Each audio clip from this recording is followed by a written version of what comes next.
તો રાજ્યમાં સવારે 6 વાગ્યાથી 12 વાગ્યા સુધી 75 તાલુકામાં વરસાદ. તાપીના ડોલવણમાં 6 કલાકમાં 6.34 ઇંચ વરસાદ. પંચમહાલના શહેરામાં 6 કલાકમાં 4.25 ઇંચ વરસાદ. તાપીના વાલોદમાં 3.31 ઇંચ વરસાદ. આણંદના ઉમરેઠમાં 2.76 ઇંચ વરસાદ. તો આ તરફ નડિયાદ તાલુકામાં 2.56 ઇંચ વરસાદ નોંધાયો. વલસાડના ઉમરગામમાં 2.44 ઇંચ વરસાદ.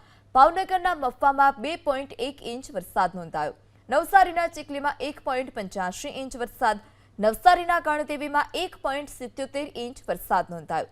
તો આ તરફ સુરતના બારડોલીમાં 1.69 ઇંચ વરસાદ. માંડવીમાં 1.57 ઇંચ વરસાદ નોંધાયો. જ્યારે નવસારીના ખેરકામાં 1.54 ઇંચ વરસાદ નોંધાયો. વલસાડના ઉમરગામમાં 2.44 ઇંચ વરસાદ. તો ભાવનગરના મફવામાં 2.1 ઇંચ વરસાદ નોંધાયો છે. નવસારીના ચીખલીમાં 1.85 ઇંચ વરસાદ નોંધાયો.